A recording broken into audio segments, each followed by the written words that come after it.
tocado pelo Dr. Prudente, todos os crimes que estão sob atribuição do Ministério Público Federal, eles recebem o mesmo tratamento e importância. Agora, no caso dos crimes contra a organização do trabalho, a própria legislação penal prevê penas para todos eles que não ultrapassam 2 anos. E hoje a legislação prevê que, no caso de crimes cuja pena máxima seja 2 anos, não há necessidade do processo penal. Feita ao Ministério Público, cabe oferecer a proposta de transação penal àquele autuado. E, uma vez oferecida essa proposta de transação penal, aqueles autuados normalmente a aceitam. Até porque, tanto em razão de uma sentença trabalhista ou dos próprios autos de infração lavrados pelos fiscais, a sua responsabilidade é claramente provada. Então, os eventuais, assim, possíveis acusados, eles aceitam. E, com isso, não há sequer o processo. Daí, porque não há realmente pouquíssimos processos contra a organização do trabalho, porque eles teriam que não aceitar, o que dificilmente acontece, é que a quem nós oferecemos a transação penal, isso para qualquer tipo de crime, normalmente aceitam essa proposta de transação, porque não vai ter a folha penal suja e tal, e por isso não há esse processo. Tanto hoje, para que as pessoas sejam eventualmente processadas por crime contra a organização do trabalho, eles têm que estar nas denúncias de trabalho escravo ali associados, aí que não permite aí uma transação, porque fora disso realmente, então isso, ainda que se passasse para a Justiça do Trabalho, prevalecendo a legislação penal hoje sobre o tema e a lei específica do Juizado Especial de Pequenas Causas, também na Justiça do Trabalho ninguém seria processado a princípio pelos crimes contra a organização do trabalho, porque a lei determina que, salvo se a pessoa tiver a folha penal suja, mas se não tiver, como é o caso da maioria dos proprietários, sejam de imóveis rurais ou urbanos, eles têm direito aí à proposta de transação penal e não serão processados, não se inicia o processo, não é sequer oferecida a denúncia penal. Então, é só uma pequena ressalva.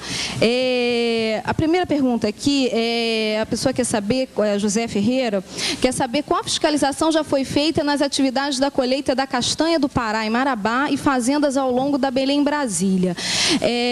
Eu já estou ausente lá de Marabá há quase 6 anos e inúmeras ações da fiscalização, tanto do Grupo Móvel, enfim, da DRT, já ocorreram ao longo desses 6 anos. Então, eu não posso falar exatamente se tem sido feita, se não foi feita. Na minha época, as denúncias que eu fiz, elas diziam respeito ao rosto da juquira, aquele trabalho sazonal nas fazendas de gado, tá? Então, realmente, eu não tenho conhecimento sobre essa colheita da castanha do Pará.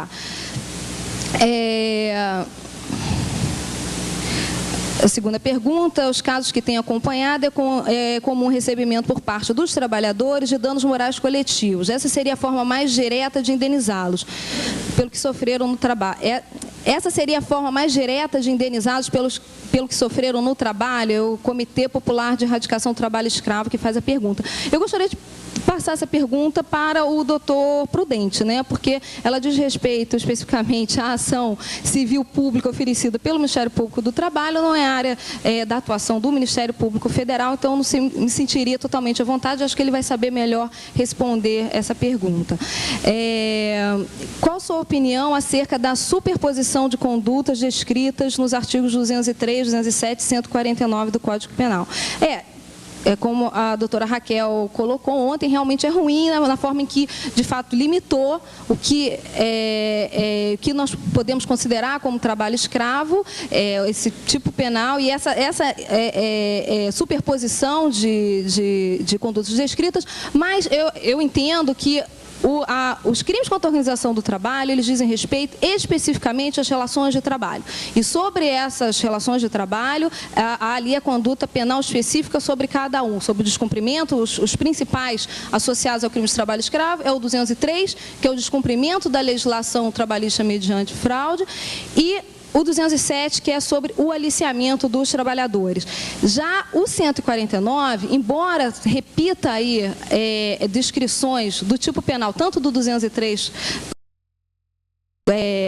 acho que do 207, eu não me recordo ao certo, mas o 203 com certeza, eu entendo que o crime de trabalho escravo, ele transcende as relações de trabalho. Ele, quando vai além dessas relações de trabalho, porque não é só aqueles direitos trabalhistas que estão sendo violados, não é só sobre esse aspecto da relação trabalhista, mas vai além na medida em que é a dignidade da pessoa humana que está sendo ali colocada em xeque e como a doutora Raquel colocou ontem, infelizmente com essa definição que ficou muito clara para o aspecto da relação trabalhista, tirou do foco relações de redução à condição análoga de escravo que não são só sobre o aspecto trabalhista, como a questão do trabalho escravo sexual.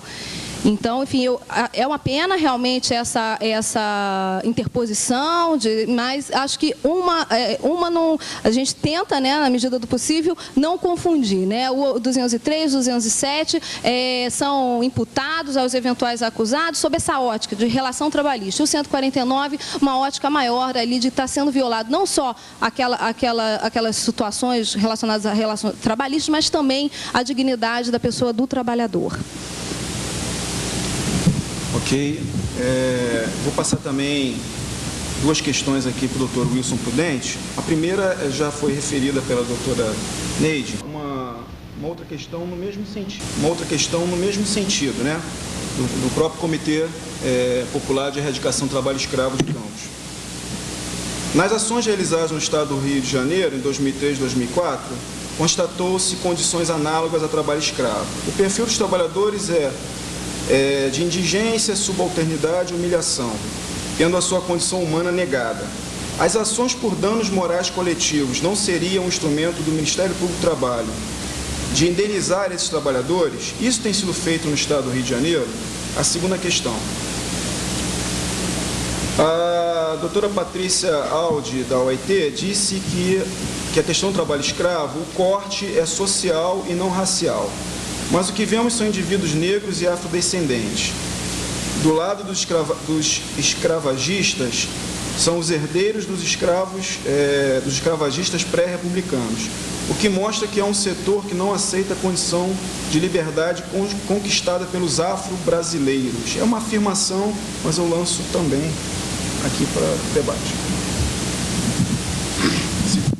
Bom, gente, primeiro com relação à pergunta do Comitê Popular sobre a questão da desapropriação, veja bem, a desapropriação, ela já é possível hoje. É que a desapropriação, no Instituto da Desapropriação, paga-se uma indenização, mas nenhum fazendeiro considera a desapropriação benéfica para ele, salvo naquelas hipóteses de fraude, onde os valores são mas aí o problema é com o Ministério Público Federal, em outra área, na área da doutora Neide, que é a área criminal. Salvo essas hipóteses, nenhum fazendeiro fica feliz com desapropriação, e na medida em que se peça desapropriação, você está também, de certa forma, agitando essa bandeira da expropriação.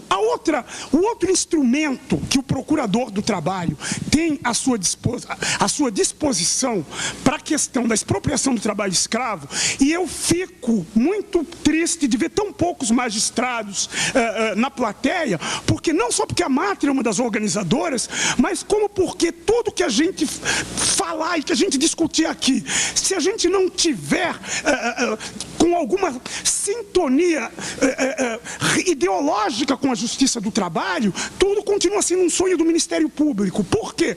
Porque hoje, é verdade, hoje você pode, eu tenho feito isso, eu tenho adotado prática. A ação civil por danos morais coletivos, que eu tenho intentado em menor valor, é uma de R$1 milhão, que eu olhei era o que a propriedade valia. As outras eu acho que a propriedade vale mais, ou seja, nós temos esse instrumento, mas isso é um pedido do Ministério Público, tenho obtido êxito, tenho obtido invariavelmente a indisponibilidade dos bens dos infratores. Agora, se a Justiça do Trabalho, doutora Cida, não estiver sintonizada conosco nisso, isso cria uma situação de total de sintonia. Então, esse era e continua sendo um dos propósitos deste simpósio. Ou seja, o Ministério Público do Trabalho é um órgão agente, não é um órgão inerte, é um órgão que tem iniciativa, mas as nossas ações vão desaguar no Poder Judiciário. E de lá, e eu costumo dizer o seguinte... Aqui tem alguns alunos meus, eles já ouviram isso.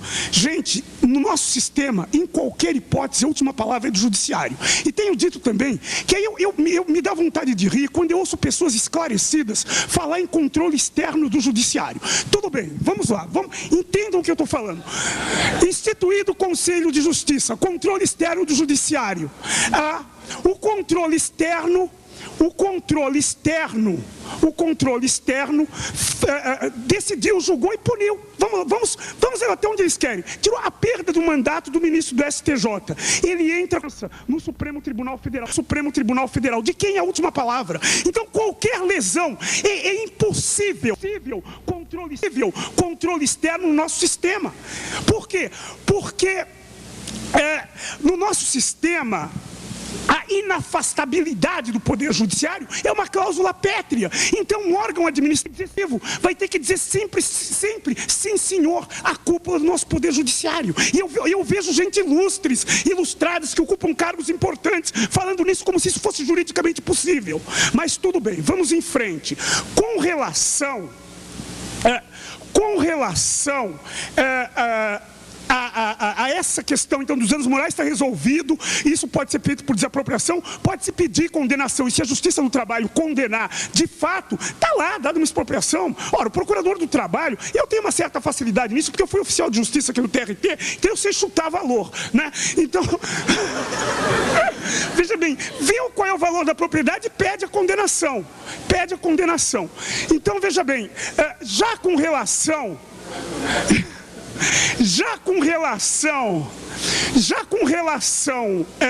a essa questão do corte dos trabalhadores, gente, veja bem, essa discussão é interessante, mas não é, veja bem, todo mundo sabe que eu sou uma das pessoas apaixonadas, engajadas na questão da diversidade no mercado do trabalho. Nós já fizemos um seminário sobre isso, e esse seminário não é especificamente sobre isso. E esse é um assunto muito complexo. Para eu falar em 1 minuto, ou vou ser mal entendido, ou alguém vai... Então eu me resguardaria o direito de discutir isso num fórum próprio, porque essa não é uma discussão de 2 minutos, tá, gente? Obrigado.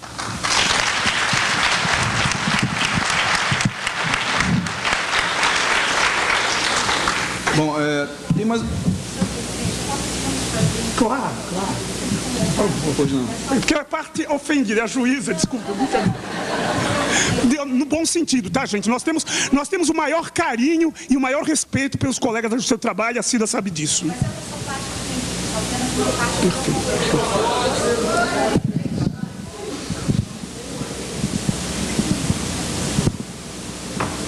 Vencendo um pouco a timidez, eu não sou parte ofendida, eu sou parte provocada apenas. Apenas justificar que com certeza, o reduzido número de juízes aqui na plateia não decorre do desinteresse, de jeito algum. Agora, eu sou juíza que estou em férias, tenho possibilidade de estar aqui, estou de brim, então estou podendo aproveitar desse simpósio, mas é uma dificuldade muito grande do juiz. Se eu tivesse em audiência, que eu estava falando com o Dr. Márcio, eu evidentemente não poderia estar aqui participando. Agora, acho interessantíssimo o debate, acredito que realmente nós devemos até continuar o debate, principalmente acerca da competência. A ampliação da competência é sempre uma luta, ainda mais no âmbito penal, é sempre uma luta que está sempre na pauta de debate dos CONAMATs. Então, é só continuarmos o debate e realmente conseguirmos compatibilizar as funções da magistratura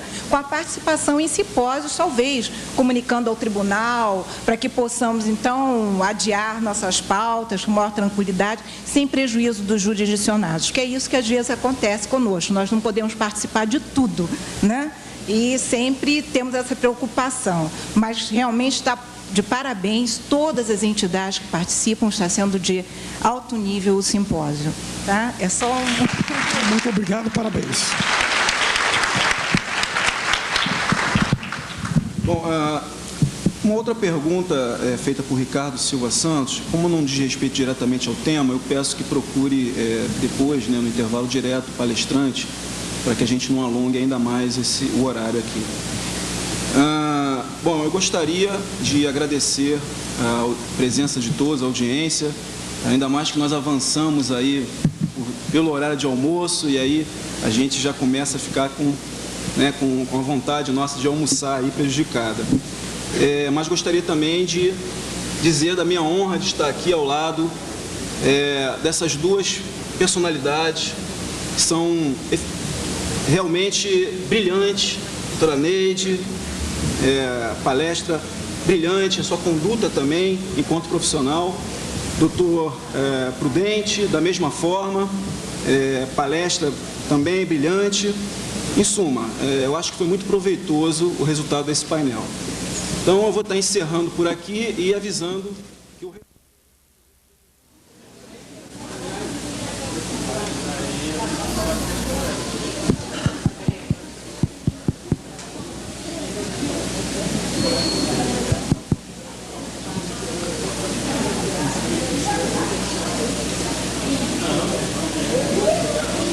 Senhoras e senhores, boa tarde. Dando continuidade ao simpósio multidisciplinar sobre o trabalho escravo, solicitamos a todos que desliguem seus aparelhos celulares. Obrigado. Daremos início à composição da terceira mesa de exposições do dia de hoje, convidando o excelentíssimo senhor Dr. Paulo Perissé, diretor da Amatra 1,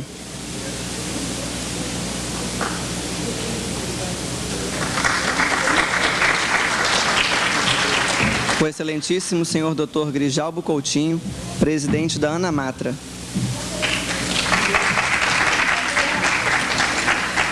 E o excelentíssimo senhor Dr. Flávio Dino, juiz federal.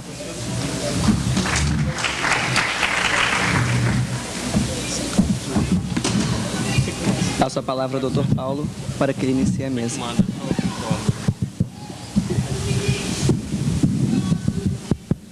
Bom, boa tarde a todos. Vamos retomar, então, os trabalhos do nosso seminário. Tá. Tá baixo? Alô. Realmente. Alô? Então, vamos retomar nossos trabalhos. O tema desse nosso painel versa sobre as questões de competência. E nós trouxemos aqui dois juízes, um juiz federal, um juiz do trabalho, e o primeiro a falar nessa tarde é o doutor Flávio Dino, juiz titular da 23ª Vara do Juizado Especial na região de Brasília, professor de Direito Administrativo da UNB e ex-presidente da AJUF, a associação que reúne os juízes federais do Brasil. Sem maior demora, vou passar a palavra ao doutor Flávio Dino.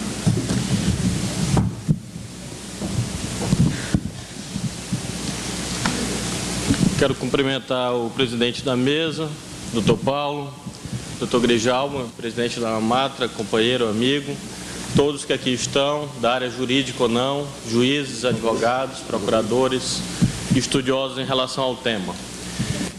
Já se tornou frequente, quando se trata do trabalho escravo, tratar-se, cuidar-se desse tema referente à competência. E isso certamente decorre de alguns problemas que se verificam nessa área. Começo por eles. O primeiro diz respeito à própria centralidade que o tema tem, na medida em que, diante de atos ilícitos no nosso sistema jurídico, podem se desencadear múltiplas sanções, múltiplas punições, entre as quais as de natureza penal. E essas, as de natureza penal, assim também como aquelas sanções civis, como indenizações por dano moral coletivo, por exemplo, imprescindem da intervenção judicial. É imprescindível que o Poder Judiciário, portanto, em algum momento do processo sancionador, participe para conferir validade jurídica a essa sanção. O segundo aspecto que leva a que, frequentemente, esse tema seja tratado são as próprias indefinições quanto à competência. no que se refere especificamente à matéria criminal, porque em relação aos outros âmbitos de responsabilidade, não há nenhuma dúvida, por óbvio, que as sanções pecuniárias, como as multas, são de competência da fiscalização do trabalho, e todas aquelas ações de indenização, sejam de natureza individual, sejam de natureza coletiva, como as já citadas por dano moral, são de competência da Justiça do Trabalho. Em relação, contudo, à área criminal, não há esse terreno de certezas. E certamente por isso fui convidado pelos organizadores para aqui estar. Qual a origem desse problema? Ora, desde a Constituição de 1967, nós tínhamos uma previsão reiterada na Constituição de 88, segundo a qual julgar os crimes contra a organização do trabalho são de competência da Justiça Federal, nos termos do artigo 109 da Constituição. Não havia nenhuma dúvida quanto à aplicação desse princípio, inclusive o Supremo Tribunal Federal, há registros nos anos 70, vejam, de julgamento de crimes contra a organização do trabalho feitos na Justiça Federal, e não havia nenhuma dúvida quanto a essa competência. Entretanto, no ano de 1978, o então Tribunal Federal de Recursos entendeu de introduzir um contorno específico a essa regra de competência. Pela via interpretativa, entendeu-se que não seriam todos os crimes contra a organização do trabalho que seriam de competência da Justiça Federal. Por 6 votos a 5, vejam, sublinho a escassa maioria então formada, se considerou que apenas quando houvesse uma dimensão coletiva em tais delitos, esses crimes seriam de competência da Justiça Federal. E quando houvesse uma lesão puramente patrimonial, segundo se considerou à época, contra um trabalhador singularmente considerado, ou mesmo um grupo de trabalhadores, mas individualmente considerados, e não houvesse a potencialidade de esse crime atingir o que se chamou de organização geral do trabalho, a competência não seria da Justiça Federal, e sim da Justiça dos Estados. O caso foi ao Supremo Tribunal Federal, e em 1979 o Supremo confirmou essa orientação e entendeu que, de fato, havia essa necessidade de distinguir entre os casos que levariam à competência da Justiça Federal em matéria criminal e os casos que levariam à Justiça dos Estados. Essa distinção, repito, não contida na Constituição, fez com que houvesse a partir daí uma perplexidade e uma dúvida que se traduz nos processos concretamente postos desde então, portanto há mais de 25 anos, em que sempre, repito, sempre, essa questão da competência surge. Evidentemente, os réus e seus advogados acham-se não só com o direito, mas com a obrigação quase, de questionar a competência de modo a que, quando a ação penal é proposta na Justiça dos Estados, eles suscitam a competência da Justiça Federal. E quando é proposta na Justiça Federal, o oposto acontece e eles alegam que a Justiça Estadual é competente. Nós caminhamos assim durante praticamente 25 anos, sem que houvesse uma discussão mais profunda sobre isso, até que o tema do trabalho forçado, do trabalho escravo, ganhasse a visibilidade política e institucional que hoje o tema alcança. E aí nós da Justiça Federal, o Ministério Público Federal, os procuradores da República, passamos a discutir porquê da permanência dessa velha orientação jurisprudencial, que não encontrava amparo nem no regime constitucional anterior, nem no vigente regime constitucional. E estamos, desde então, há aproximadamente 4, 5 anos, trabalhando no sentido de demonstrar que a interpretação correta do texto constitucional é no sentido de que, independentemente dessa suposta circunscrição individual do crime contra a organização do trabalho, sempre ele tem uma dimensão coletiva, logo, ele sempre deve ser de competência da Justiça Federal, como a Constituição determina. Nós partimos de um raciocínio segundo a qual 3 argumentos se cumulam. O primeiro deles é que, em 1987 e 88, se reiterou o regime constitucional precedente, ou seja, a Constituição de 67, fixando a competência na Justiça Federal. Portanto, na Assembleia Nacional Constituinte não havia dúvida quanto à competência da Justiça Federal. Em segundo lugar, argumentamos no sentido de que os crimes contra a organização do trabalho, os ilícitos administrativos a eles correspondentes, são fiscalizados por um órgão federal. É competência privativa da União, no caso o Ministério do Trabalho, organizar a fiscalização do trabalho. E é evidente, portanto, que como se trata de uma competência administrativa da União, não há dúvida que há um interesse federal a justificar a competência da Justiça Federal. E, em terceiro lugar, o terceiro argumento que elencamos é no sentido de que é rigorosamente impossível cometer-se um crime contra a organização do trabalho, ou de trabalho escravo ou de trabalho escravo, sem que cumulativamente, em concurso, se cometam crimes contra a Previdência Social, uma vez que a frustração de direitos assegurados na legislação trabalhista, o não reconhecimento do vínculo empregatício, implica simultaneamente lesar os direitos previdenciários e, portanto, atingir o patrimônio do INSS e o interesse federal de organização do sistema de seguridade social, de modo a que essa cumulatividade necessária, intrínseca, inafastável, faz com que a competência da Justiça Federal também se justifique. Temos, a partir daí, encetado longo debate, que é lento, como infelizmente é próprio do ritmo dos debates nacionais, quando submetidos à via jurisdicional. Nós sabemos que a formação de uma orientação jurisprudencial leva anos e, portanto, a revisão dela também leva anos, infelizmente, quer queiramos, quer não. Isso não depende de um ato de vontade individual de um juiz ou mesmo do conjunto de juízes.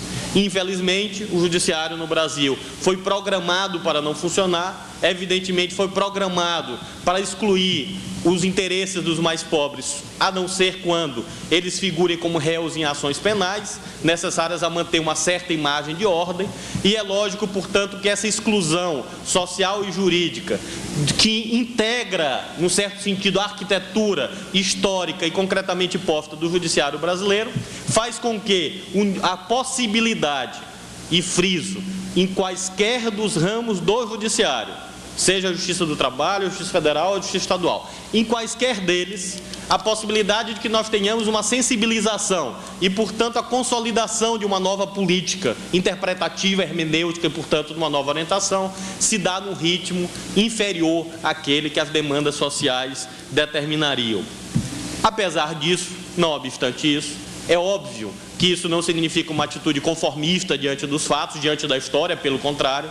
A nossa associação, aqui representada pela Maria do Carmo, aqui presente, tem encetado, nos últimos 5 anos, uma intervenção dialógica, construtiva, pedagógica, de convencimento com os juízes federais, visando a que se consolide isso, que é, mais do que uma questão puramente corporativa, uma questão de interesse dos juízes federais e procuradores da República, exclusivamente, é algo central quando se trata de estabelecer uma política contundente e incisiva visando a erradicação do trabalho escravo.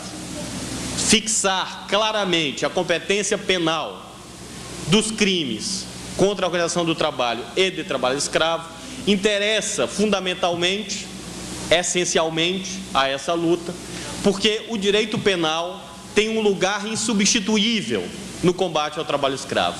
É óbvio que todos nós sabemos que não será a mera atividade repressiva do Estado, aí incluído o Judiciário, que vai levar à erradicação do trabalho escravo. É óbvio que não por acaso é onde as desigualdades regionais e sociais se fazem sentir com mais premência, com mais nitidez, é que se verificam os maiores índices de trabalho escravo. É onde o Estado é mais ausente, é onde políticas redistributivas de nenhum tipo se fazem sentir, é que o trabalho escravo está mais presente. Isso, evidentemente, faz com que nós tenhamos claro que não serão políticas repressivas somente, porém, também políticas repressivas. E também repressão no âmbito penal, porque as sanções econômicas, as sanções pecuniárias, ao contrário do que uma corrente de pensamento propugna, as sanções penais são insubstituíveis, porque as sanções econômicas sejam elas multas impostas pela fiscalização trabalhista, sejam as indenizações determinadas pela Justiça do Trabalho hoje, embora acertadas, embora imprescindíveis, elas têm a possibilidade de, infelizmente, dentro da perversidade do sistema capitalista brasileiro, se transformar em mais um custo da produção a ser assimilado pelas cadeias produtivas e ser externalizado para os elos subsequentes das cadeias de produção, fazendo com que esse custo pecuniário dessas sanções sejam repassadas, afinal, aos consumidores, portanto, dos produtos produzidos pelas fazendas ou pelas usinas de ferro-gusa ou pelas carvoarias, fazendo que, portanto, haja um repasse desse ônus para terceiros e, portanto, se perca a grande potencialidade repressiva, punitiva que as sanções pecuniárias financeiras têm. Então, a sanção criminal, penal, ainda que ela não se confunda exclusivamente com a prisão, não necessariamente se confunda com a prisão, ela é insubstituível. Daí porque é imprescindível equacionar essa questão da competência e temos obtido expressivas vitórias, expressivas decisões, principalmente no Tribunal Regional Federal da Primeira Região, que tem a competência sobre 14 estados, abrangendo toda a Amazônia Legal, a região norte e centro-oeste do Brasil. Portanto, o local onde se verifica a maior quantidade de autuações por trabalho escravo. O nosso tribunal tem consolidado uma orientação jurisprudencial boa, acertada, no sentido de que esses delitos interessam sim à União e, portanto, são de competência da Justiça Federal, fechando-se, por conseguinte, a porta para que essa questão processual acabe por significar mais um fator de reforço da marca da impunidade. Falta algo, contudo.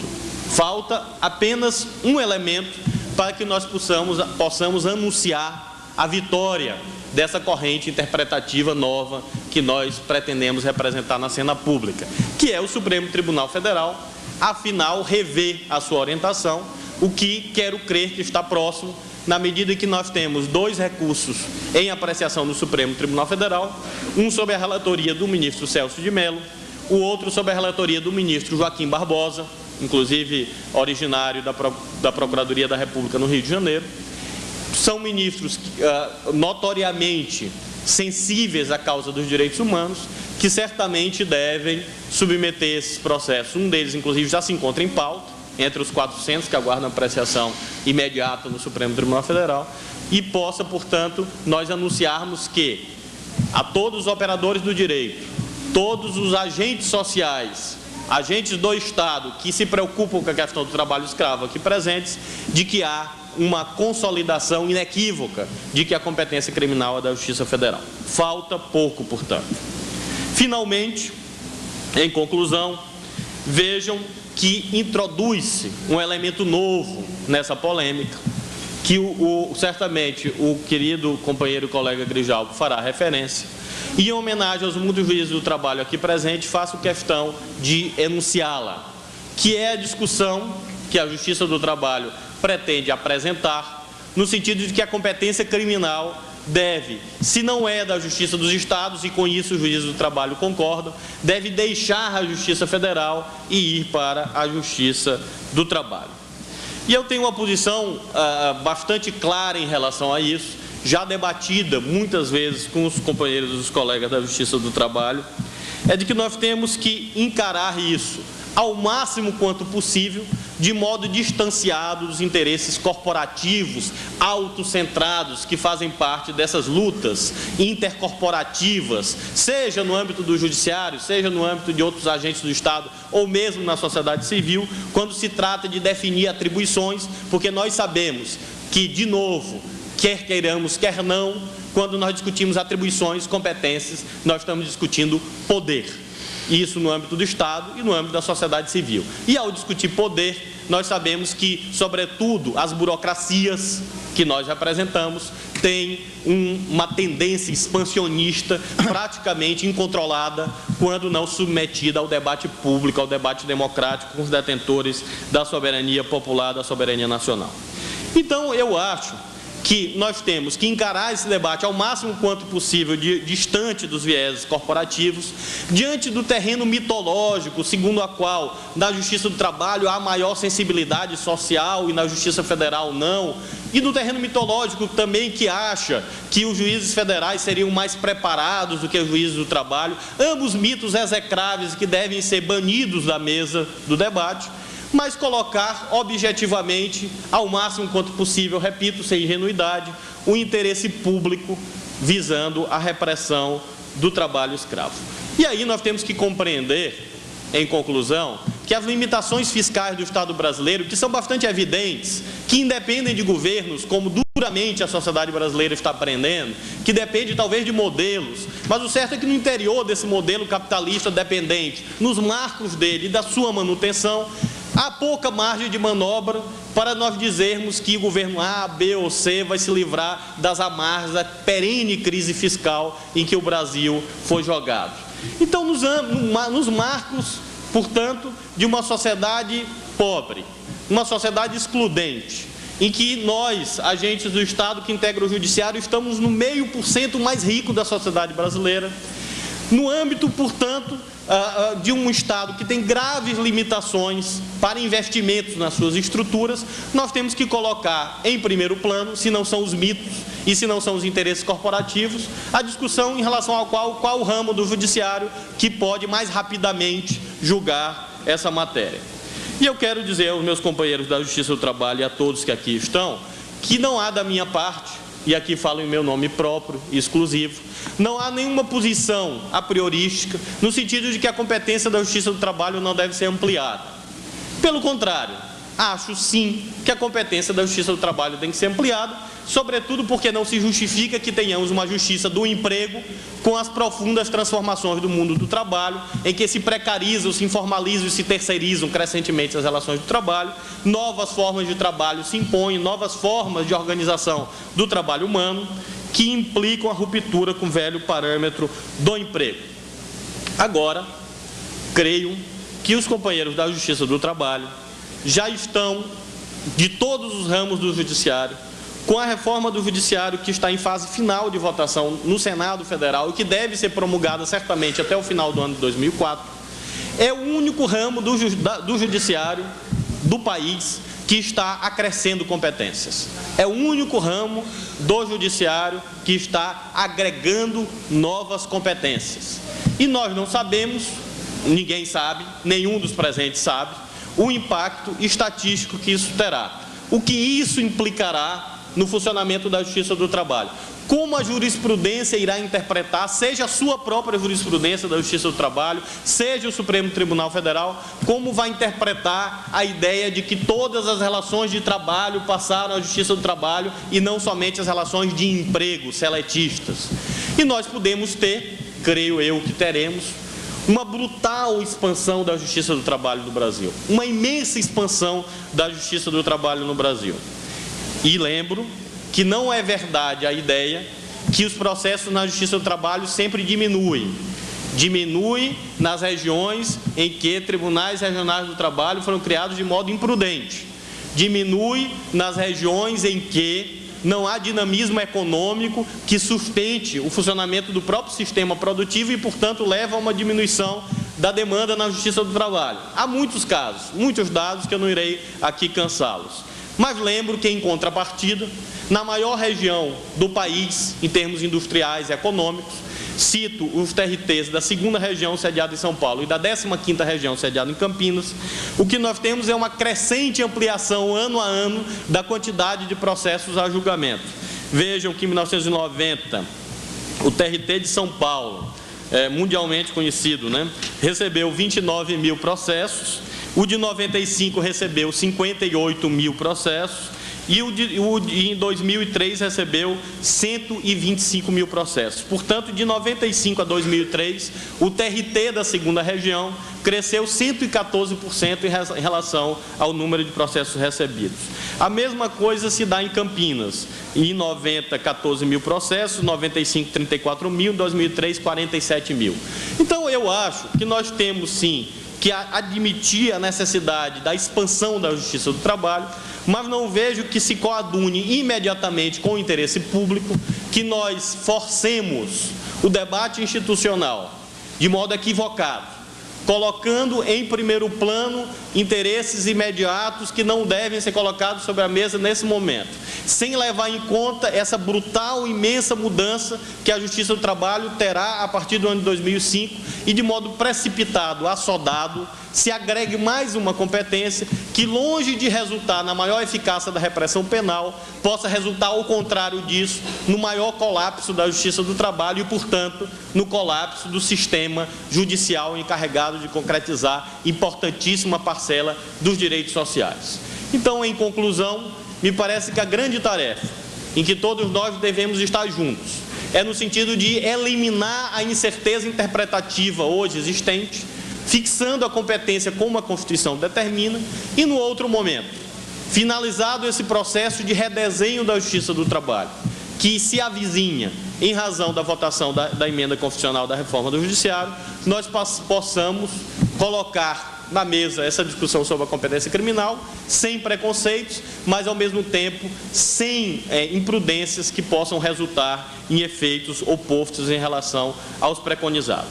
E sempre levando em conta que, se é verdade que nós tratamos de distribuição de poder e que isso é uma questão altamente sensível, nós não temos o direito, nós não temos a possibilidade, do momento tão duro para o Judiciário Nacional, sermos tão autocentrados, tão autorreferenciados, tão alienados, num certo sentido, para colocar no primeiro plano, em primeiro lugar, debates, interesses, pontos de vista que não se coadunam com os cada vez mais agudos reclamos do povo brasileiro por justiça social, inclusive com a erradicação do trabalho escravo. Muito obrigado.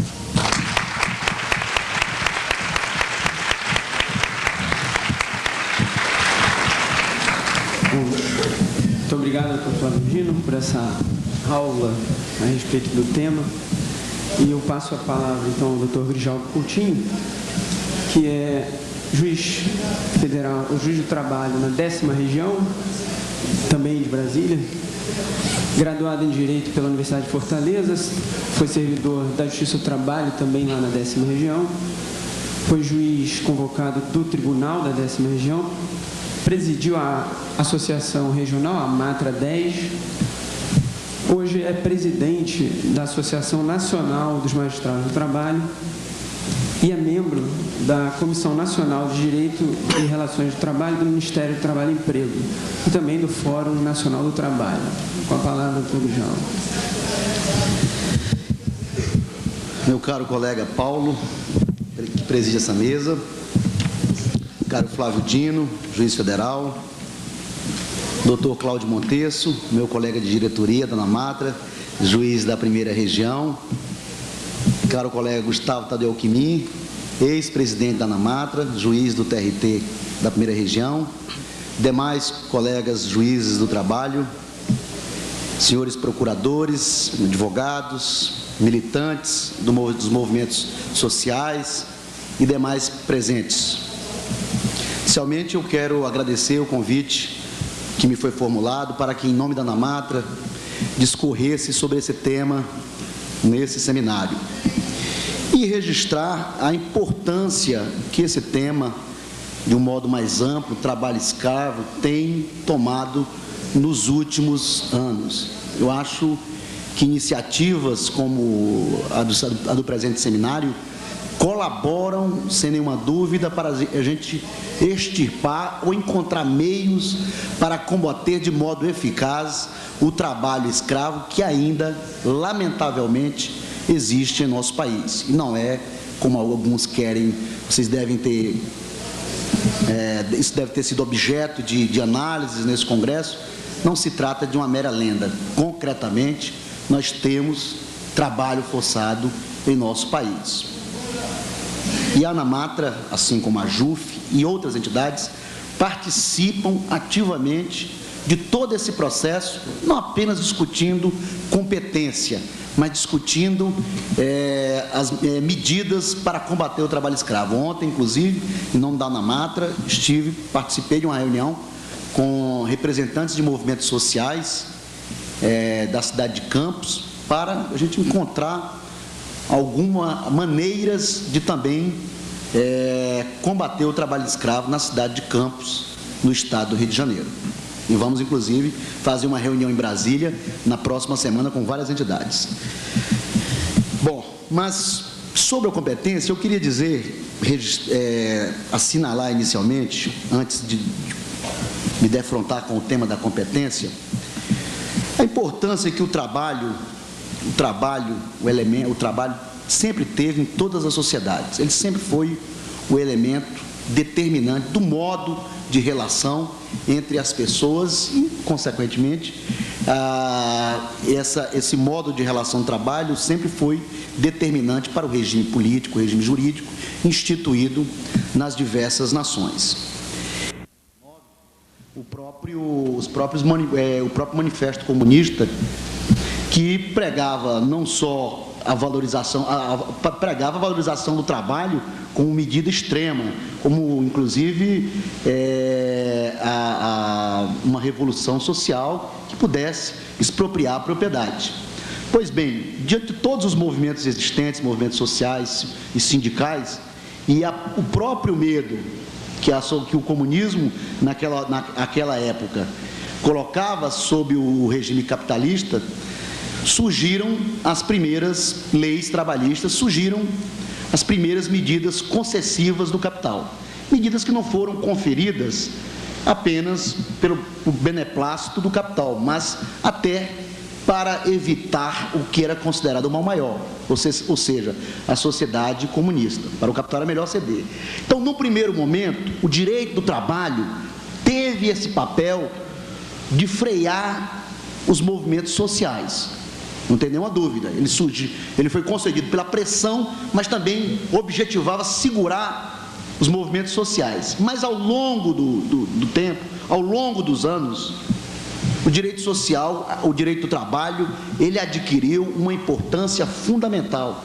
Ele transformou-se, na verdade, num agente de distribuição de cidadania, reconhecido como direito humano.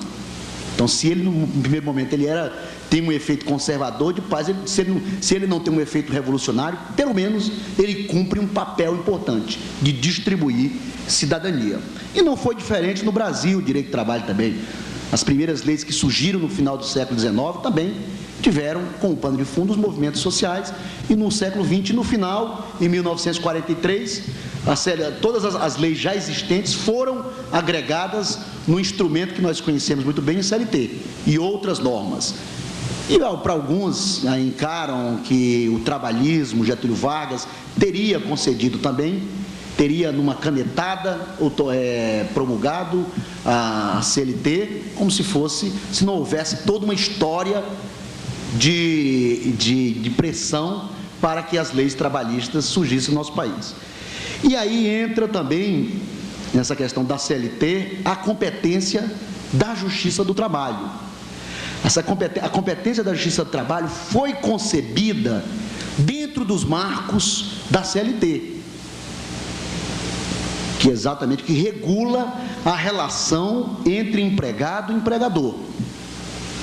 Então, a Justiça do Trabalho foi concebida para julgar empregados e empregadores. E, excepcionalmente, julgar uma outra relação de trabalho, a relação de pequena empreitada, ou uma outra. Mas, primordialmente, era julgar entre empregado e empregador. E naquela época, nos anos 40, quase todas as relações de trabalho estavam sob o abrigo da CLT. Eram relações de emprego.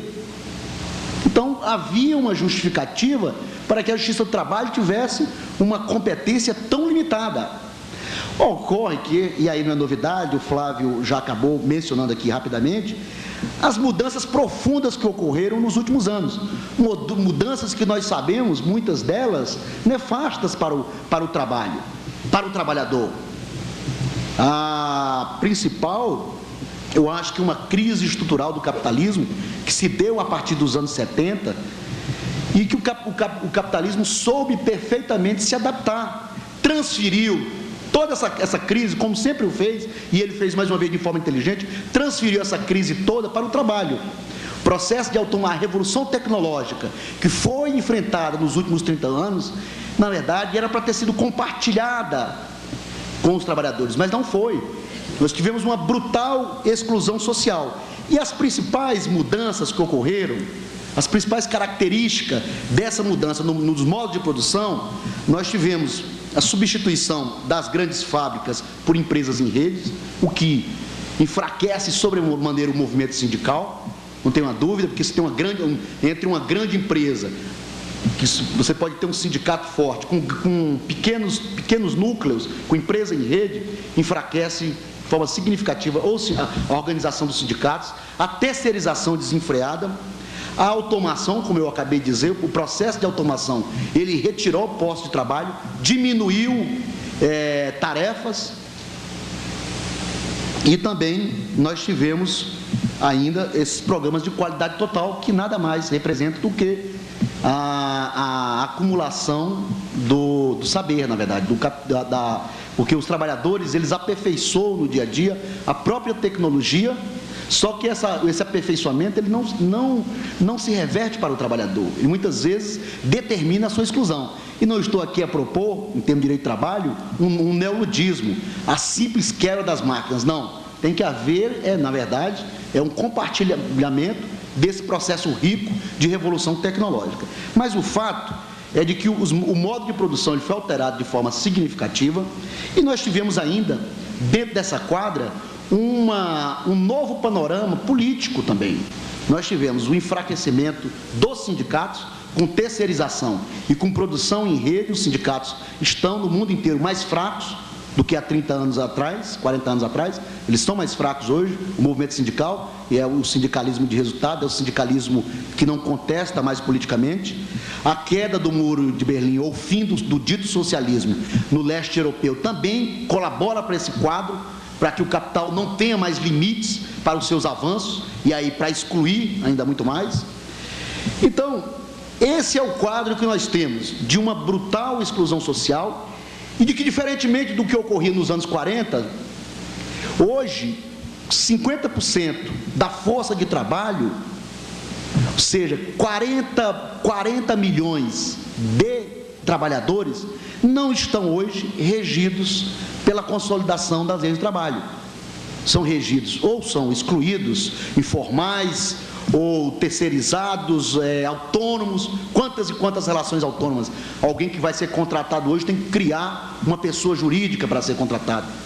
Então, o fato concreto é de que as relações, elas são hoje, no mundo, e no Brasil não é diferente. No Brasil são 40 milhões, como eu acabei de mencionar, que não tem mais a regência da CLT.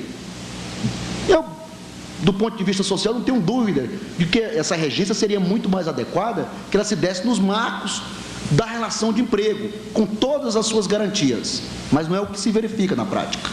E a ANAMATRA tem se insurgido de forma veemente contra essa precarização nacional e mundial.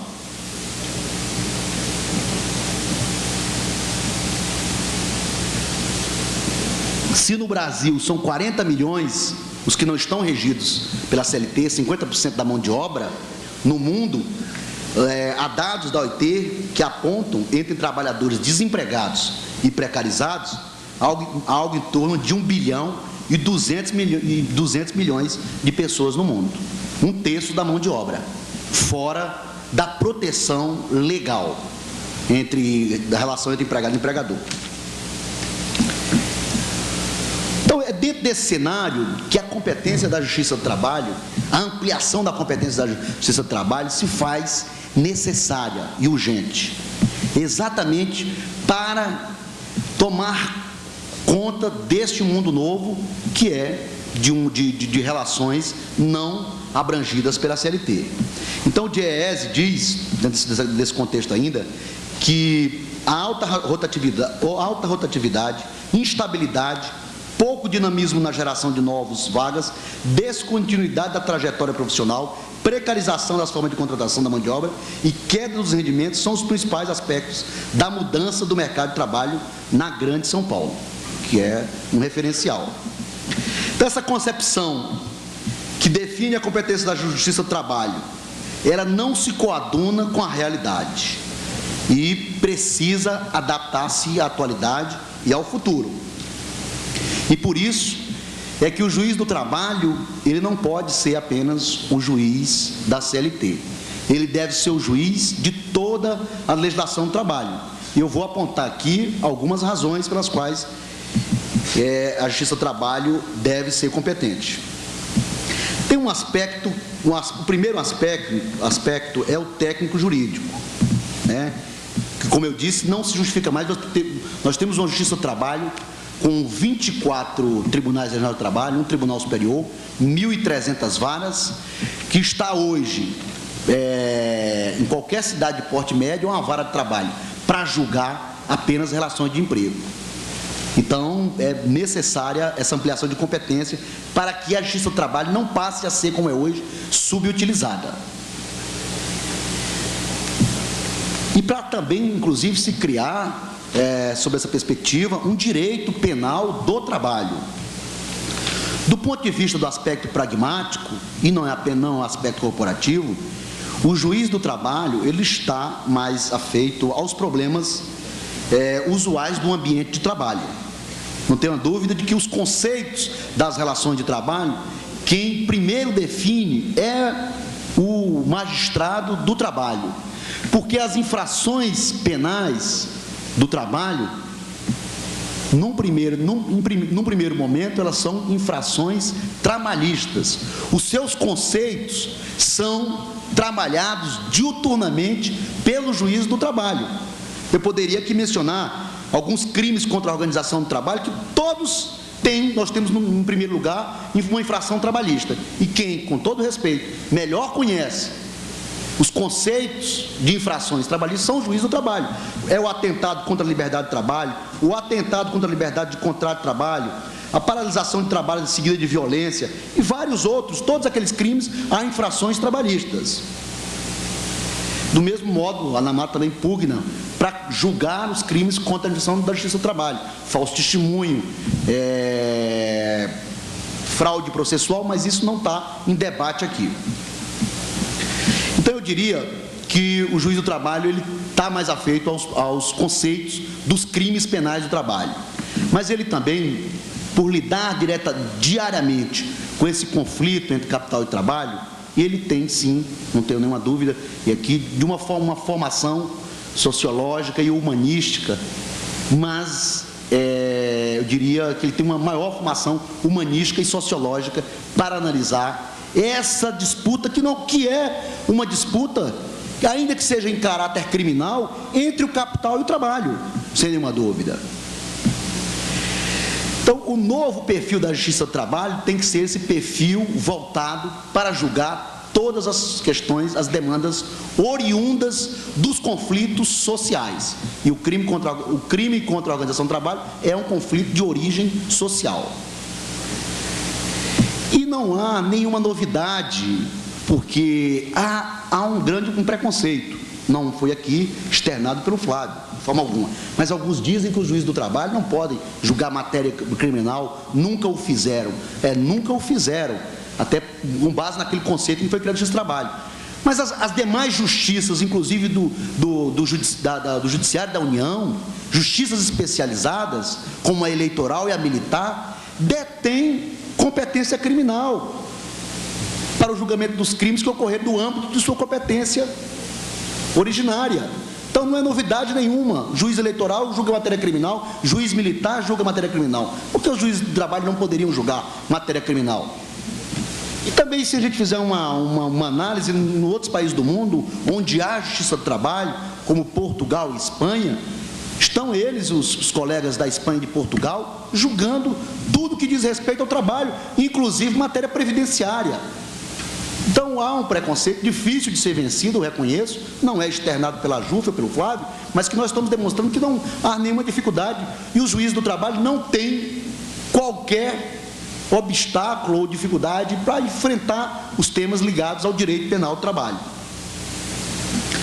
Por outro, ademais, o Ministério Público do Trabalho é o segmento que hoje, no que diz respeito ao trabalho escravo, talvez seja o segmento entre os operadores do direito que tem a maior vivência com essa matéria. entre os operadores do direito, eu não tenho dúvida de que a participação dos procuradores do trabalho nas diversas frentes do combate ao trabalho escravo, inclusive naquelas visitas que são feitas aos locais, aquelas frentes que são criadas, né, o grupo móvel, sempre há um procurador do trabalho e há uma participação intensa que eu acho que a gente não poderia perder essa experiência do Ministério Público do Trabalho na competência criminal que viria para a Justiça do Trabalho. Hoje, como eu disse, hoje eu entendo que a competência, já disse isso em outro debate, a competência, ela é da Justiça Federal. Há uma disputa, há um debate intenso, se formou até uma jurisprudência contra a Justiça Federal, mas nós entendemos que é da Justiça Federal a competência, porque em todos aqueles crimes, o crime de reduzir alguém à condição análoga de escravo, não é um crime contra a organização do trabalho, ele é um crime contra a liberdade individual. Então não seria, em tese, da competência da Justiça Federal. Mas acontece que quando se reduz alguém à condição análoga de escravo, sempre há um concurso de crime, vários outros crimes contra a organização do trabalho, e pela Justiça do Trabalho, a Justiça Federal tem uma competência especial, ela atrai essa outra competência. Os juízes federais hoje estão, a sua associação nacional, a JUF, tentando, como disse o Flávio, inclusive, convencer os juízes federais, mas foram os próprios juízes federais que, ao longo dos anos, recusaram e declinaram dessa competência. Daí porque se formou uma jurisprudência desfavorável à tese atualmente defendida. Em termos de o que mais interessa para a sociedade, sem nenhuma dúvida, deve ser a efetividade. A efetividade. Em termos de efetividade, que hoje, como foi aqui mencionado, algumas das ações são movidas na Justiça Comum e outras federais, nós, pelo menos pelo que os dados que são apresentados, são raríssimos os casos de condenação. Também não posso aqui apontar, mas são raríssimos os casos. Chegou a ser mencionada uma pesquisa de que haveria uma única decisão transitada em julgado no país, contra o trabalho escravo. E que essa decisão, inclusive, a pena foi uma pena, ela foi convertida no oferecimento de cestas básicas, né? Mas há uma única condenação no país. Apesar do preconceito que existe contra essa competência, se não há uma tendência hoje, e eu sou realista, ainda não há um quadro configurado no Congresso favorável à nossa tese, mas pelo menos alguns juristas já começam a externar um pensamento favorável à tese da Ana Matra. Recentemente, no CONAMAT, René Ariel Dotti, que todos conhecem aqui, defendeu no nosso Congresso a ampliação da competência de trabalho para abranger os crimes contra a organização do trabalho, inclusive o crime de trabalho escravo. Também assim se manifestou o ex-presidente da CCJ, Luiz Eduardo Greenhalgh, como ex-presidente da OAB, aprovado. As dificuldades estruturais da Justiça do Trabalho. A Justiça do Trabalho recebe pouco menos de 2 milhões de ações por ano. Mas esse número, ele tem sido reduzido. E eu vou mostrar aqui, vou apontar, mas o Flávio acabou pegando 2 tribunais, e eu vou pegar os números absolutos, para mostrar de que tem havido uma diminuição significativa, ano a ano, nos números dos processos ajuizados na Justiça do Trabalho, em decorrência daquele processo, da alteração dos modos de produção. Em 98, em números absolutos, eu estou falando na primeira instância, onde ingressam os processos, e não nos regionais. Em 98, nós tivemos 1.958.000 ações. Em 98. E solucionados, 1.928. Em 99, esse número caiu para 1.877. E foram solucionados 1.919 na Justiça do Trabalho. Em 2000, 1.722, solucionados 1.897. Em 2001, 1.742. Em 2000, e solucionados 1.799. E agora em 2002, 1.614, solucionados 1.700. Então, tem ocorrido uma queda do número de processos ajuizados na primeira instância, ano a ano. E a Justiça do Trabalho, da primeira instância, tem resolvido, ano a ano, um número maior do que os processos ajuizados. Ou seja, há uma diminuição de resíduos. Efetivamente, a realidade de São Paulo, Rio, são regiões com um número significativo de processos, a gente pode dizer que é um pouco diferente. Mas, no contexto geral, há uma queda acentuada do número de processos ajuizados na Justiça do Trabalho. E os juízes do trabalho hoje resolvem mais processos do que recebem. É bom assinalar, por uma questão de justiça, que desses processos ajuizados, cerca de 45%, desde 92, são solucionados através de conciliação. E não foi alterado absolutamente nada a partir da extinção dos classistas. Quem quiser acessar o site do TST vai verificar de que esse número é mantido. 45% de acordos. Então, nós temos conseguido resolver mais processos do que o número de ajuizados.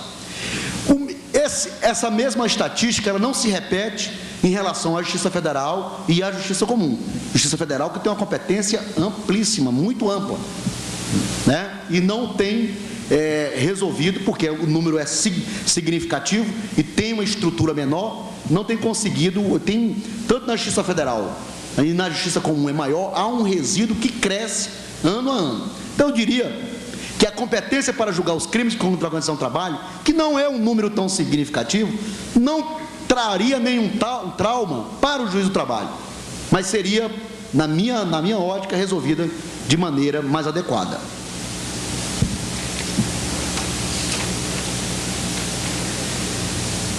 Então, eu entendo que para o que deve ser colocado em jogo, como disse o Flávio, vamos nos despir aqui de interesses corporativos, que deve interessar, na verdade, é para a sociedade. Qual é a melhor solução para a sociedade e, sobretudo, para aqueles que são vítimas do trabalho escravo. Diante do que eu apresentei aqui, do ponto de vista político, do ponto de vista de celeridade, eu não tenho qualquer dúvida de que na Justiça do Trabalho essas demandas seriam apreciadas com maior rapidez e eu acho que com maior efetividade. E trago um testemunho aqui de alguém que milita no dia a dia do combate ao trabalho escravo, de diretores do SINAIT, de auditores fiscais de trabalho, que têm nos mandado ofícios, e-mails, defendendo intransigentemente a ampliação da competência da Justiça do Trabalho para abranger essas novas demandas. Efetivamente, a Justiça do Trabalho está tendo a sua competência ampliada, para conhecer de todas as relações de trabalho, mas nós acabamos não ficando com os servidores públicos, que era o número mais expressivo. Então, eu acredito que não haverá nenhum trauma. Mesmo assim, todos os ramos do judiciário, se a gente fizer uma comparação entre população e número de juízes, há um déficit em todos os ramos do judiciário, na federal, na Justiça Comum e na Justiça do Trabalho. Estruturar melhor os ramos do Poder Judiciário é necessidade. Fazer uma reforma processual para valorizar a decisão de primeira instância, para acabar com essa febre do recurso pelo recurso, isso é uma necessidade também. Mesmo assim, nós temos que dotar melhor, estruturalmente melhor o Poder Judiciário, de juízes e servidores, seja qual for o ramo do Poder Judiciário. Então, meu tempo já deve ter se esgotado, e para permitir o debate, eu diria o seguinte, que o interesse da ANAMATRA em discutir, em defender a ampliação de competência, ela não está fundamentada em interesses corporativos, está fundamentada em dados concretos, políticos, jurídicos e de efetividade. E seria de uma associação, não seria um ato de grandeza defender a ampliação de competência apenas para deter maior poder. Eu acho que seria até, se de algum modo nós, juízes do trabalho, verificássemos que a ampliação de competência poderia emperrar a máquina do judiciário trabalhista, trazer mais dificuldades, a nossa defesa não estaria guardada de ética, que é o que nós devemos pautar a nossa conduta no dia a dia. Seria mais ou menos como falando em ética, talvez a visão diferente de que tinham os Sócrates e os sofistas, exatamente guardada na ética. Sócrates procurava a verdade, o ensinamento o tempo todo, né? Diferentemente dos sofistas que chegaram a Atenas para ensinar lições de filosofia sem o compromisso com a ética, com a verdade. E, aliás, se dizia, inclusive, na época, que o bom aluno de filosofia dos sofistas era aquele que, ao final da lição, conseguisse convencer o seu professor de que não deveria pagá-lo, porque os sofistas cobravam, de que não deveria pagá-lo. Ora, se conseguisse convencer ele de que não deveria pagá-lo, finalmente a lição tinha sido bem aprendida. Mas também, se não convencesse o professor sofista de que não deveria pagá-lo, é porque a aula não havia sido boa, então não deveria pagá-lo também. Então era a ausência de compromisso com a ética, esse que diferenciava os sofistas dos socráticos ou de Sócrates. Então nós, tanto os juízes federais como os juízes de trabalho, estamos convencidos, eles acham que é da Justiça Federal, que deve ser, nós achamos que deve ser, mas eu tenho certeza, desprovido de sentimentos antiéticos. E só para finalizar, ainda voltando à Grécia e voltando antes, inclusive de Sócrates, agora dos pré-socráticos, eu digo que debate como esse, ele vai auxiliar. Há um preconceito no Congresso Nacional quanto à ampliação da competência no que diz respeito aos crimes. Os senadores, mas o juiz de trabalho nunca julgou. Mas eu acho que debates como esse, eles ajudam.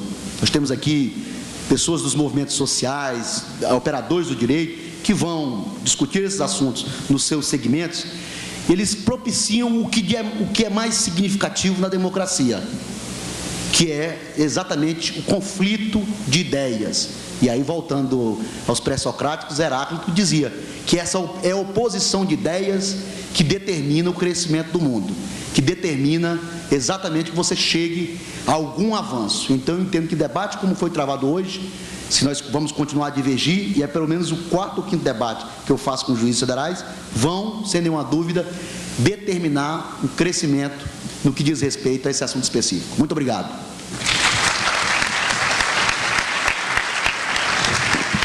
Obrigado, doutor Grijalva, por essa brilhante exposição. Vamos passar, então, já as perguntas de vocês. Aqueles que quiserem fazer outras perguntas, que encaminhe a mesa, por favor.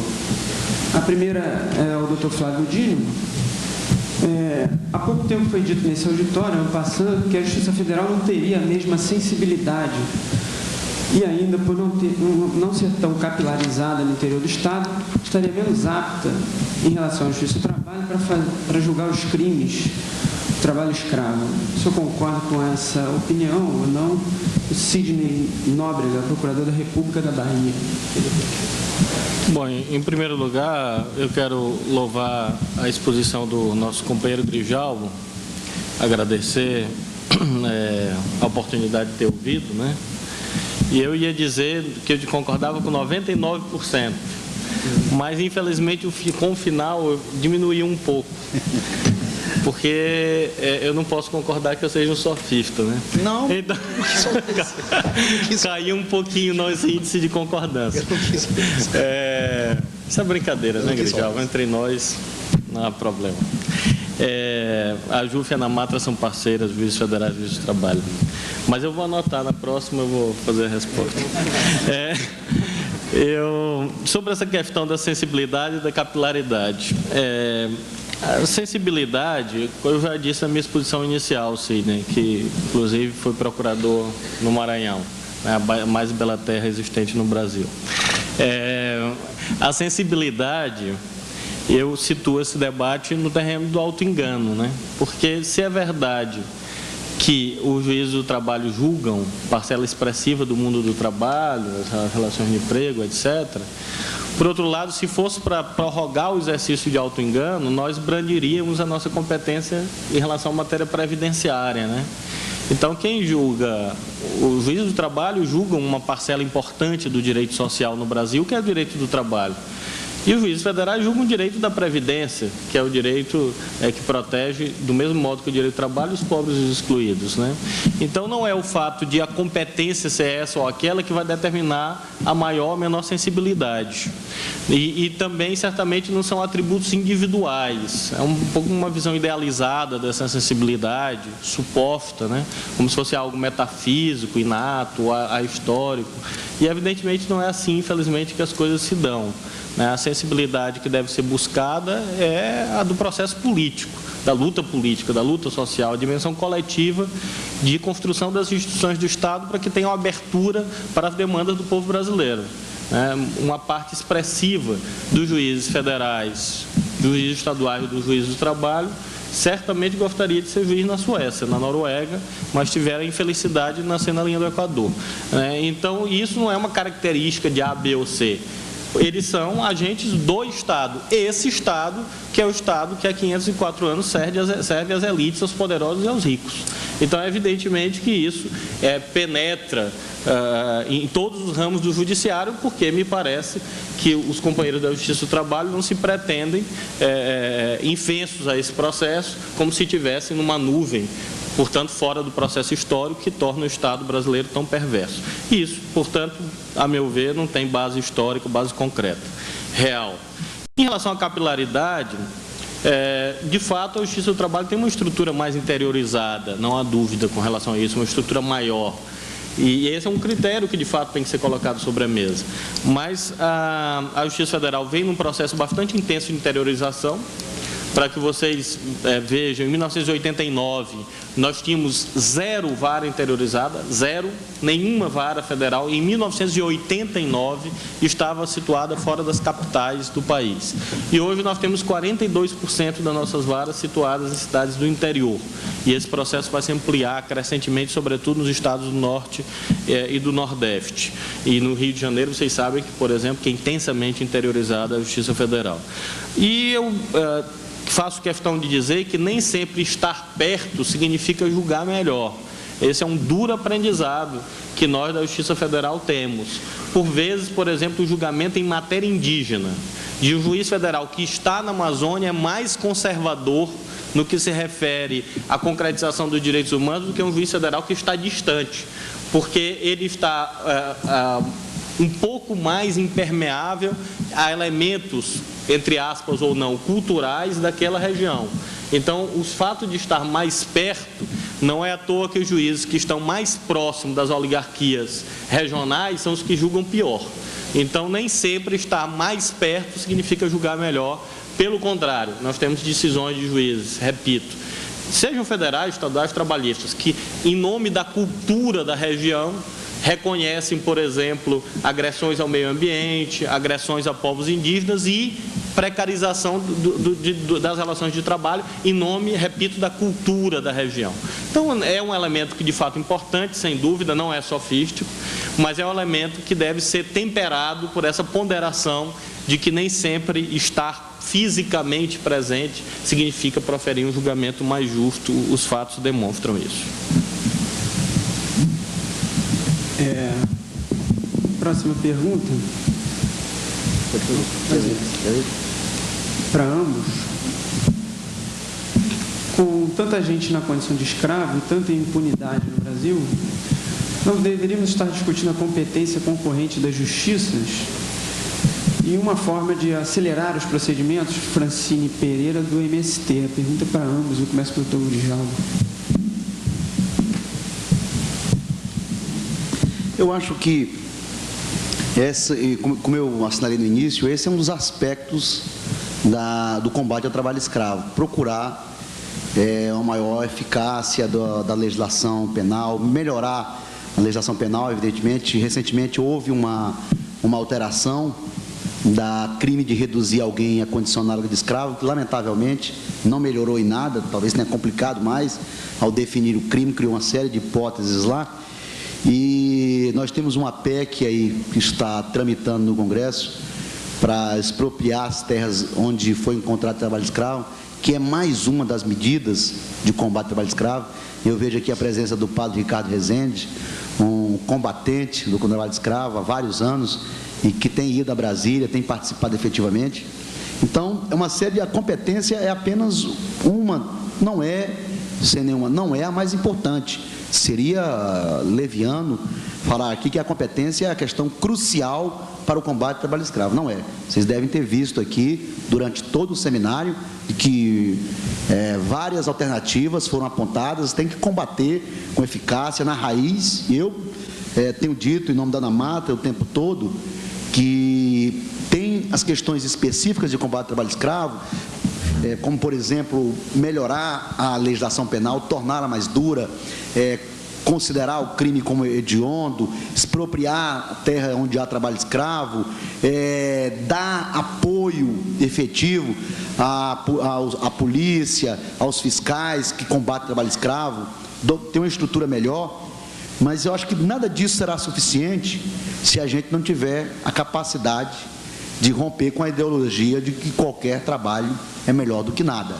Essa é a questão mais geral que eu considero e que, lamentavelmente, ela tem sido colocada ao lado nesse debate. Mesmo esse governo não faz, pelo contrário, continua com uma ou outra iniciativa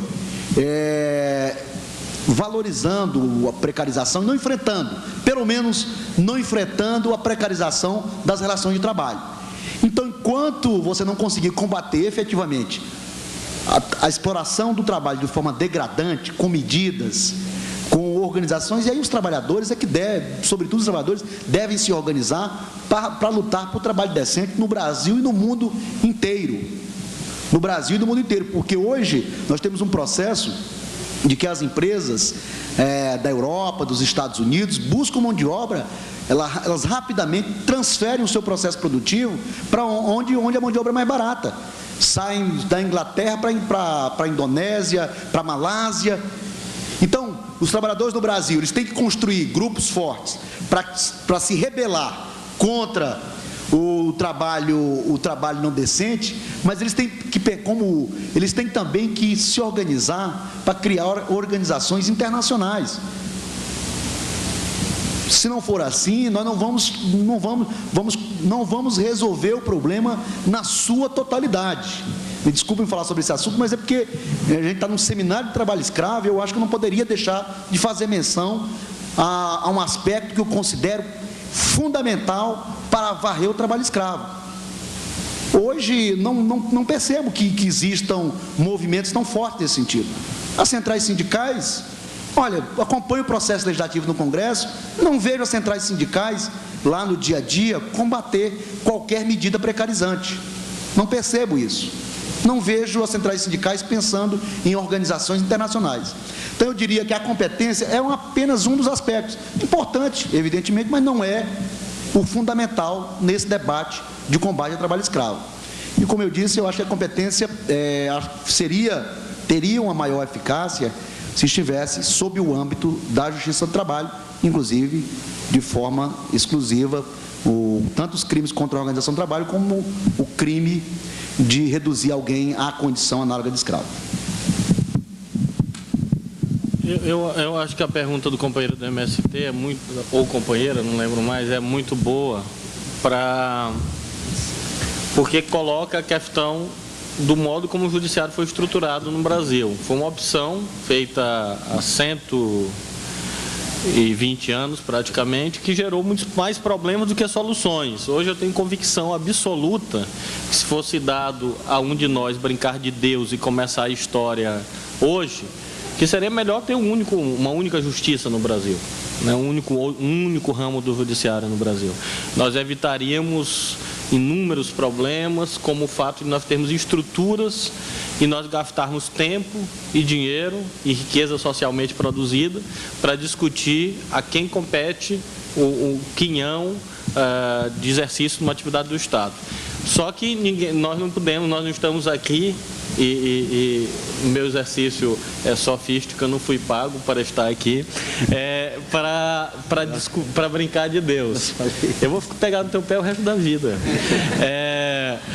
vai ser a minha pena para ti, de caráter perpétuo. Então, nós não fomos feitos, estamos aqui para brincar de Deus.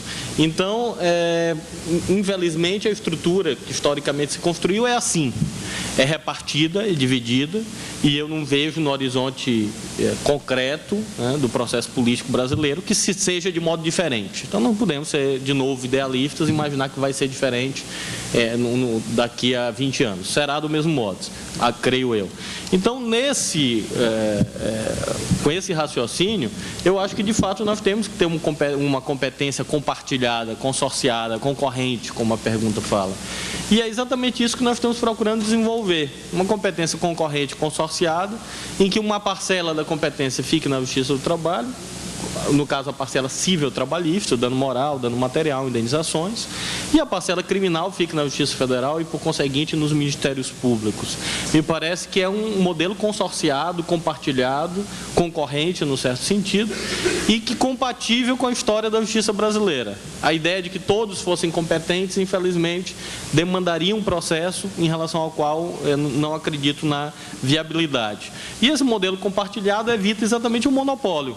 Nós não teremos nenhum ramo do Estado, do Judiciário e do Ministério Público que tenha um monopólio de combater o trabalho escravo. Há, na verdade, vários ramos que cada um tem uma parcela de responsabilidade e por ela deve ser cobrado pelos detentores da soberania.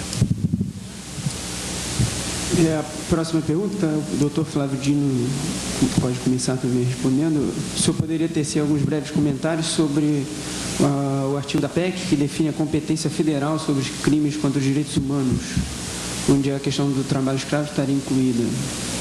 Paulo Lugon, CGIL Brasil.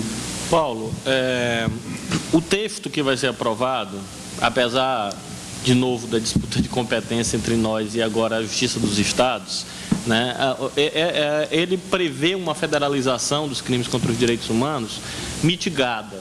Não é a federalização que os movimentos sociais brasileiros defendiam e que nós defendíamos.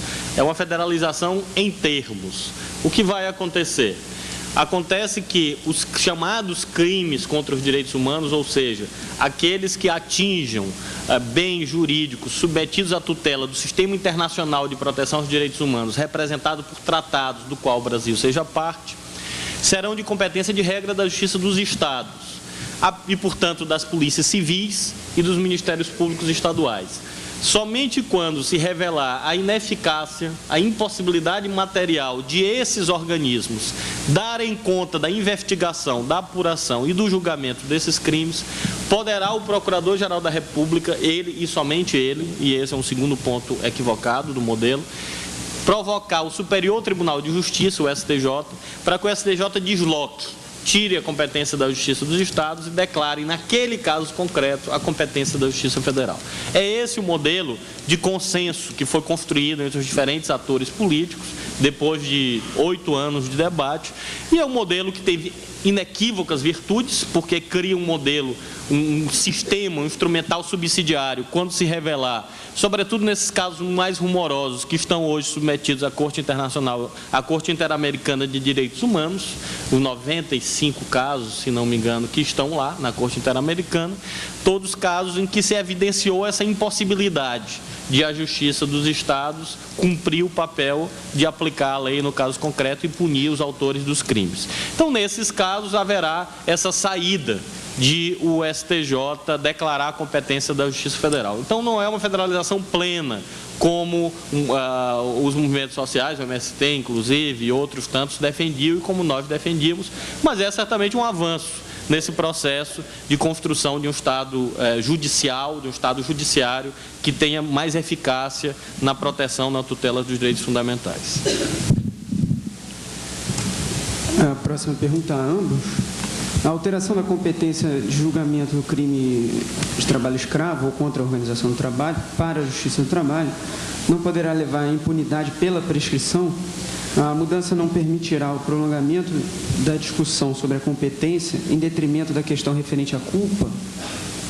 Não, eu acho que não, porque a prescrição será prescrição penal, então não haverá qualquer alteração. E o que nós defendemos é que essa competência ela seja fixada, é evidente. Defendemos não. Para que a Justiça do Trabalho tenha essa competência, tem que estar inscrito na Constituição Federal. É uma alteração constitucional, uma PEC, na verdade.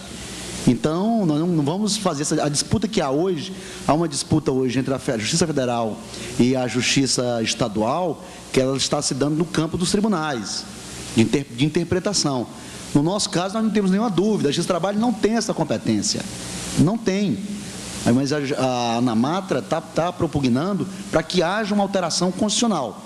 Então, havendo alteração de forma clara, aí sim então não haverá nenhum prejuízo quanto à prescrição, que também no que diz respeito à discussão quanto à culpa. A reforma do judiciário em andamento, ela até agora não consagrou a competência. Há 2 destaques tratando desse assunto que vão ser apreciados pelo plenário do Senado nos próximos dias. Nós temos 2 destaques, um para consagrar a competência para julgar os crimes contra a organização do trabalho e um outro para tratar dos crimes contra a administração da Justiça do Trabalho, falso testemunho e outros. Portanto, não haverá nenhum prejuízo à pressão. Nós não entramos nessa disputa hoje em termos de interpretação, só com a Constituição. E mesmo eu digo em relação à culpa. Claro. Eu não creio que vai alterar de modo substantivo, embora seja importante assinalar que uma vez, um dia, algum dia, seja mudada a Constituição, isso não vai alterar, como disse, esse modelo de repartição, né, em vários ramos do judiciário leva a que esses debates se prolonguem. E certamente haveriam novos debates, por exemplo, quando houvesse crimes contra a Previdência Social simultaneamente. Quem julgaria? A Justiça Federal ou a Justiça do Trabalho? Então não é uma solução exatamente. Pode ser um modelo qualitativamente superior, acho que não, mas poderia vir a ser, mas ele não resolve definitivamente essa perplexidade. Agora, nós, se um dia vier a acontecer, que certamente nós sabemos que não será agora. Agora, no futuro distante, em que isso venha a ocorrer, algum dia, enfim, já que a discussão é válida, sem dúvida, o que nós precisamos ter em mente que o que está errado, o que está equivocado, o que estão erradas são as regras sobre prescrição no Brasil. As regras sobre prescrição no Brasil, e aí vale para a Justiça Federal, para a Justiça Estadual e talvez para a Justiça do Trabalho um dia, elas foram feitas para proteger os réus. Na verdade, nós importamos acriticamente um modelo europeu de direito penal mínimo, uma construção teórica que não leva em conta as singularidades do Brasil, portanto, a importância que o direito penal tem aqui para coesionar o tecido social e para romper com o ciclo de privilégio das elites e de perseguição contra os pobres, e essa construção teórica fez com que nós tenhamos um direito penal europeu deslocado nos trópicos. E esse direito penal europeu deslocado nos trópicos imagina que nós devemos ter regras prescricionais que acabem por ser equivocadas, porque elas acabam consagrando, fazendo concretizar valores invertidos em relação àqueles valores que eles procuravam proteger. Ao invés de proteger a dignidade da pessoa humana, do qual, evidentemente, o réu é revestido, acaba por proteger, levar à impunidade e, portanto, a própria descrença social e a ruptura dos vínculos de solidariedade que são fundamentais para que nós tenhamos transformações sociais. Se nós não rompermos esse modelo individualista, competitivo, predatório, da lógica do cada um por si, a ordem jurídica tem um papel fundamental nisso, se nós não reconstruirmos laços intersubjetivos, históricos, coletivos, de confiança e, portanto, de crença que nós somos sujeitos coletivos de direitos acima de tudo e que devemos ter em vista a transformação social, nós não podemos imaginar um país mais justo. E, para tudo isso, o direito penal tem um papel fundamental. Paradoxal que possa parecer, o direito repressivo, o direito penal, é fundamental para a construção de direitos humanos no Brasil pela dupla ótica, seja no sentido de punir os infratores, os agressores, os que violam os direitos humanos, seja no sentido de dar aos pobres, aos despossuídos, a sensação de que aqueles que agridem, aqueles que lesionam, os criminosos, enfim, os grandes criminosos são punidos. Então, as regras prescricionais, elas acabam sendo um debate importante de ser feito pelos movimentos sociais, inclusive. Parece um debate distante, excessivamente técnico, mas muito ao contrário. Diz respeito a uma questão de tempo. O tempo em que a justiça pode funcionar, e aí eu creio que o problema realmente se refere a todos os ramos do judiciário, inclusive a Justiça Federal. ao Dr. Djalma, a par dos argumentos expendidos por Vossa Excelência, é fundamental que a matéria objeto de investigação, o ilícito trabalhista, com repercussão no âmbito do direito do trabalho e do direito penal, não seja cindida.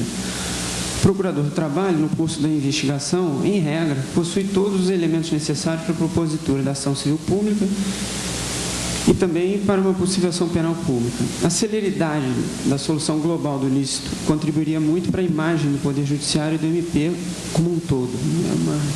Eu concordo integralmente com quem foi... Só, perdão, é o Procurador João Carlos. Eu concordo com o Procurador João Carlos e, na minha fala aqui, fiz questão de ressaltar que o Ministério Público do Trabalho é, dos segmentos aí dos operadores de direito, talvez o mais atuante no combate ao trabalho escravo e tem todos os elementos, como procede em relação à ação civil pública, também para propor a ação penal.